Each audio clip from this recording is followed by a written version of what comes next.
everybody. I'm Larry Ridley. You're tuned into the NFL on EA Sports.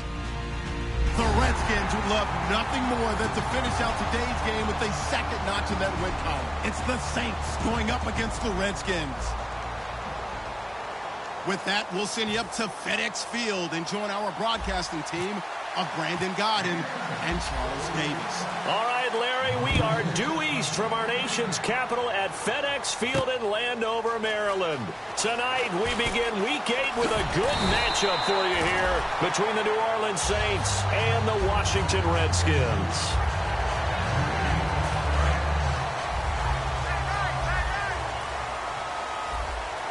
So the D-line's going to spread out. They'll come out throwing here to start the drive. This one complete to Jordan Reed.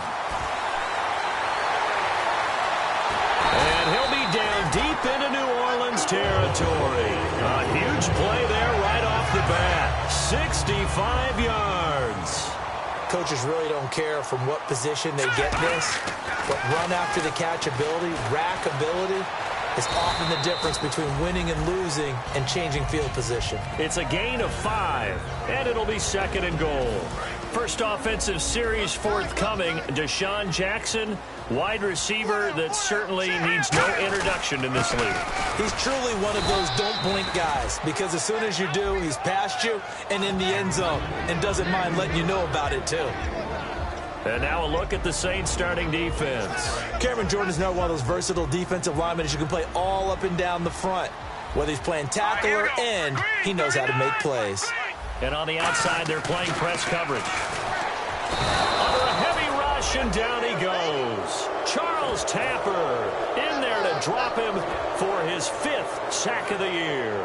Whenever you see a team deciding to throw the ball on 3rd and 1, as a defensive player, my mindset is we've got them now, and that's why they dialed up the blitz and got after them. But occasionally, you want to pass it on 3rd and 1. I mean, not a lot for sure, but sometimes just to keep the defense guessing. Oh, no doubt. You want to break tendencies as you go along with the game because you don't want them to just say, oh, 3rd and 1, we know exactly what they're going to do. But in this situation, as an offensive lineman, as a running back, I want to know why I didn't get the football. And this will not be returnable. It's out of the back of the end zone for a touchback.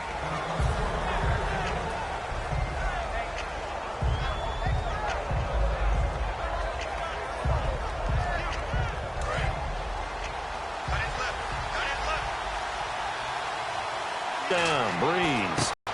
And a quick throw here, that's complete. The completion offensive unit. And what about Brandon Cooks? If he's not a 1,000-yard receiver every year he's healthy in the league, I'll be surprised. Came out. Trent Murphy breaking through to get him for a loss of 7. Great job defensively. I think he was trying to go through his progressions, find someone to get rid of the football. Before he knew it, he was on his back. So that just brings us right back to what you said in the beginning. A great job defensively. Nowhere to go with the football. That led to the sack. Breeze now. He's going to fire this thing deep right sideline. So they took a shot there on 3rd down. Couldn't get it. Now Saints Thomas Morstead on to punt on 4th down.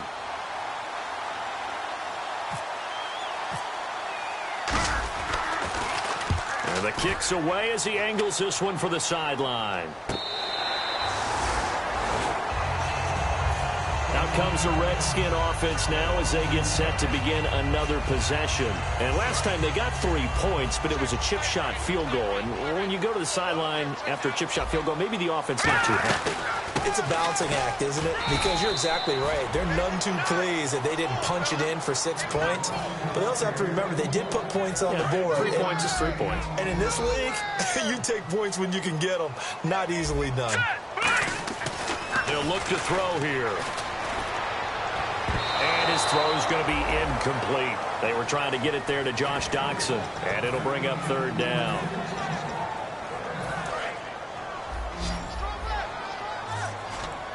One receiver left, 3 to the right. On 3rd down, he'll drop to throw. And this is going to be incomplete. He was trying to find Deshaun Jackson that time. And 4th down coming up. So on 4th down, the Redskins will call on Tress Way to punt it away.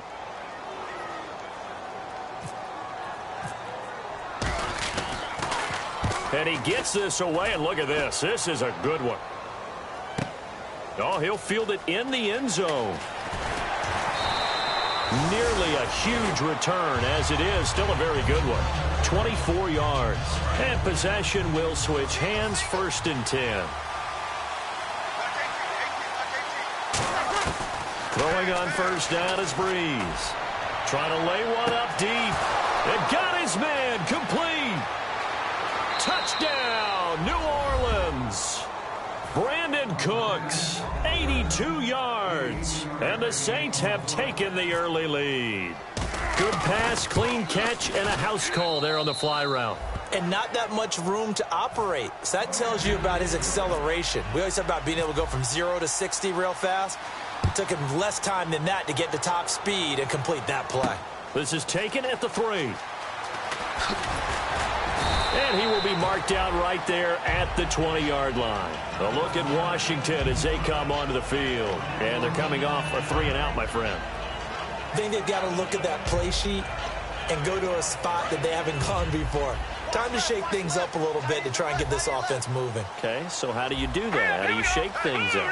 You look at what you called before, realize it hasn't worked so well, else. and maybe you try and find one of those special plays from one of your better players, and maybe try and hit something big and get things going in the excitement area.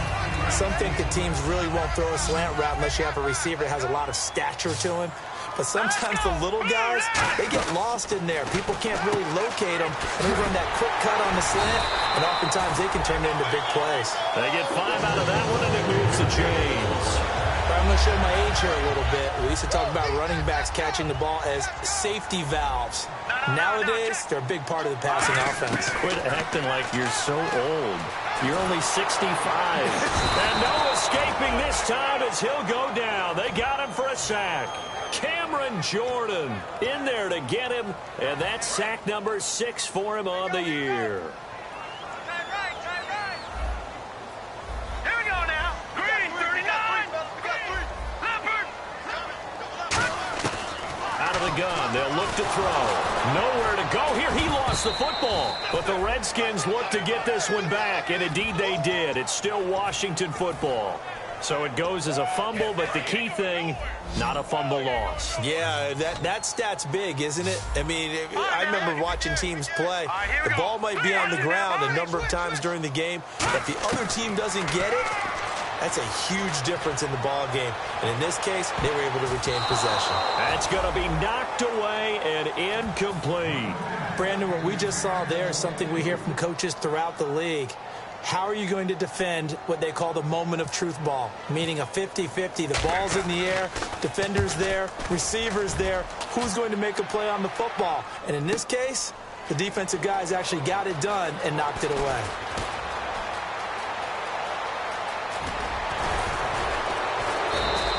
Might have been one man away from 6 points. As it stands, it's a huge return. And the Saints will have a short field in front of them. They take over here, 1st and 10.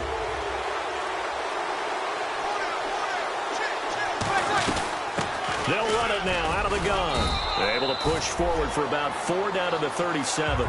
With Charles Davis, I'm Brandon Gaudin. It's Saints football to begin quarter number 2. They've got it 2nd and 6 to start things out.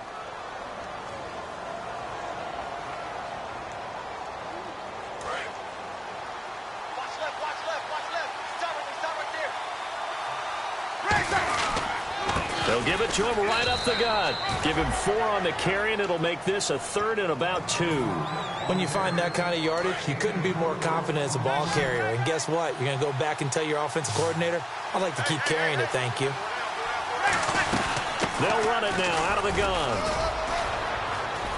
And he's able to pick up the first before he's taken down at the 27. 7 yards there, good enough to move the sticks. I don't know about you, but that almost felt like old-time football there. 3rd and 2 is not necessarily just a running down anymore. A lot of times they want to throw the ball. They went back to the roots and powered forward and got the first down. A good pickup there. 8 yards on the first down completion.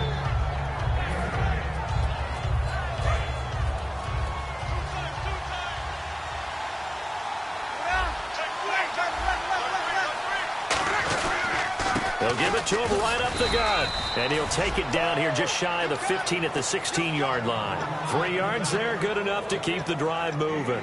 Okay, no score on that play, but this guy's been a touchdown machine all year long. You know they trust him with the football. They come out here in the eye. They go play action here on first down. He's going to flip one out here to his running back. Give him 8 on the play, and it'll bring up a second down. And a nice gain and a broken tackle along the way, and really we shouldn't be surprised, should we? That's what runners do, especially the best ones. They break tackles and gain extra yardage. And they'll try the ground game here with the running back. And he's going to be hemmed in and brought down right at the line of scrimmage. And they'll lose a yard that time, and that's going to lead to a third down. Trying to keep the drive going here. This is play number 7 on 3rd and 2. Breeze looking to throw on 3rd and 2. That's caught. It's Thomas. And he'll take this into the end zone. Now, hold on here. We do have a flag down. So let's see what this is about. Extra point attempt to come here. And this one's right through to make it a 14-3 ball game.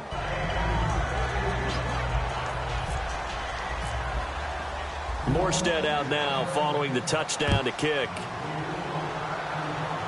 Now they get set to take over here. And down on the scoreboard, certainly needing to avoid what happened on the last drive, punting the football. Sense of urgency has to take over for them here. They know the score. They know the situation. And by the way, the punter no longer exists for their offense. That's how they have to treat this drive. They need points. Big time. Even in today's NFL, when we think of the tight end position now as really a glorified wide receiver, we're still asking a lot of those guys. They have to block as well, and every now and then, they don't come down with the football. It's brought in by Jamison Crowder. They give him 14 yards that time and a fresh set of downs.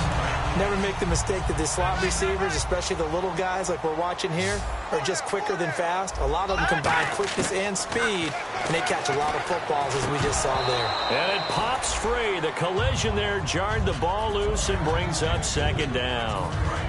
10 yards still left on second down. On any passes in the middle of the field, anyone who's going after the football is going to be conscious that it's probably going to be contested and often physically. Sometimes that leads to drops. Eluding the pressure right. Niles Paul, the intended target. Oh, the rookie nearly had the pick. Probably should have had it.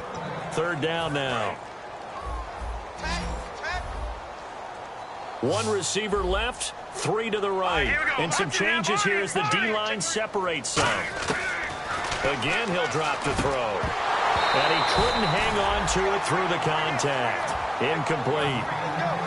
Whenever I see a drop like that, I have to kind of take a step back and check myself a little bit. So used to seeing those big guys make big-time spectacular plays that when they drop one, I have to remind myself, we ask a lot out of these guys. Block and catch the football, not easily done in today's NFL. He's been a busy man here in this first half as he gets it away. This is taken at the 18. A good return there, 17 yards. And out will come the offense as they take over. And now the Saints get set to trot out there. And they'll just down New Orleans. A big play there. His 4th touchdown on the year. And the Saints add on to their lead. That drive was quick and impressive. Almost like they had somewhere else they needed to be after the game. Morstead out now following the touchdown to kick. And this will be a touchback as that sails over the end line. A look at Washington as they come onto the field. And with this deficit, you can't have too many more drives like the last drive where you had to punt.